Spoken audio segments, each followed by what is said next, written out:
This is the goalkeeper version of protecting a baby or the ball. This is how to make a basket catch.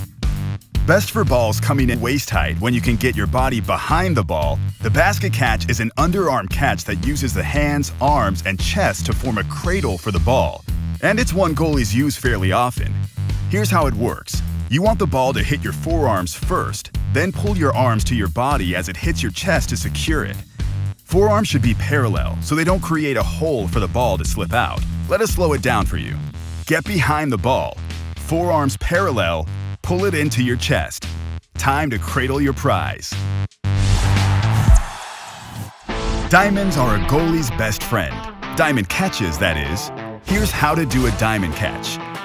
Also known as the contour catch, a goalie uses this catch when the ball is coming in at chest height or higher. And it's so named because you create a diamond shape with the thumbs and index fingers, like that, which prevents the ball from flying through your hands. Here's the move.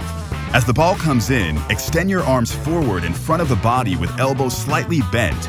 Be sure to get your body behind the ball first, if you can, to avoid reaching and to meet the ball in front of your body so your arms have some give. Then bring the ball to your chest right away to protect it, like that. Let us slow that down for you. Diamond with the hands. Body behind the ball. Bring it to your chest, like that, sparkling, just like a diamond. Time to put your best foot forward. Here's what you need to know about goalkeeper footwork. A goalie should always try to collect the ball with their whole body behind it, and to do that, they need to get to it quickly, which is why footwork is one of the most important parts of the job. The key is active feet, or happy feet, so you're always bouncing or moving on the balls of the feet, not the heels, with the weight forward for balance. Feet should be shoulder-width apart with knees slightly bent, ready to move vertically, horizontally, or diagonally. Your feet should never cross while shuffling, and as you're moving, your hips and shoulders should be square to the ball. Master footwork, and the rest should be, well, maybe not easy, but easier. Let's see that again. Balls of the feet, body behind the ball, easy save. Now that's thinking on your feet.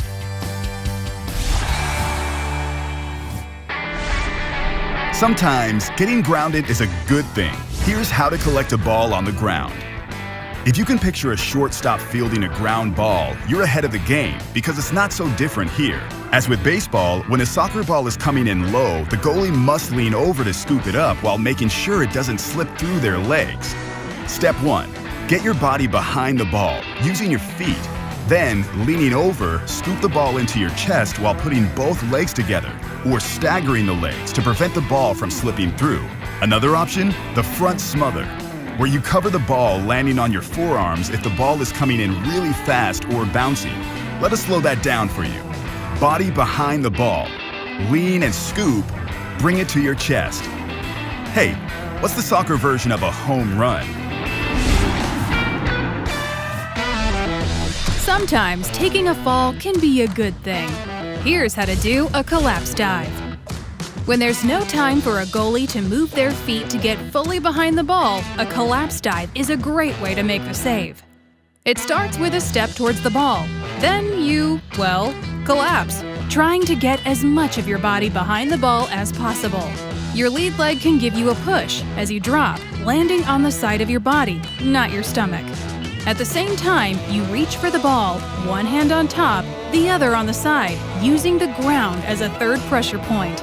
Just try not to get a hand under the ball, a common mistake. Let's see that again.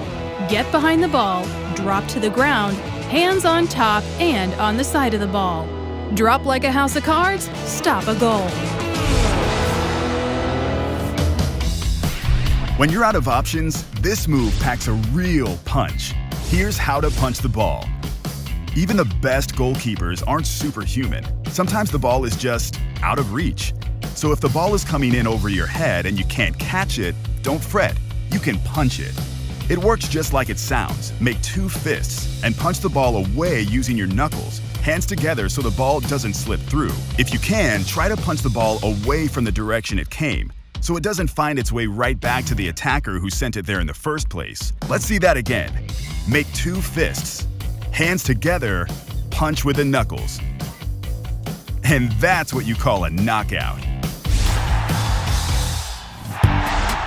Of all the players on the field, goalies are definitely the most hands-on.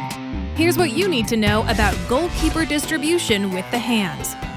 Goalies have a number of ways to get the ball back into play, whether it's punting or passing to a teammate, but one of the primary ways is with the hands. And when it comes to using the hands, different situations call for different moves. For teammates nearby, try bowling. No, not the kind with rented shoes and greasy wings, although the technique is pretty similar. Draw the ball back with one arm, then lunge with the opposite foot, rolling the ball smoothly on the ground and following through with the arm. For mid-length throws, there's the short arm or baseball throw. Pull the ball back about even with your ear, then release the ball in the air as you lunge.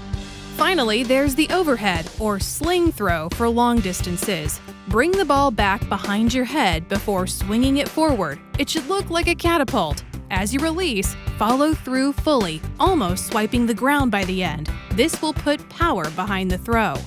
Goalies have to think on their feet and decide quickly how to distribute. When using the hands, look for the furthest targets before you throw and adjust your technique according to distance. And if all else fails, you can always punt.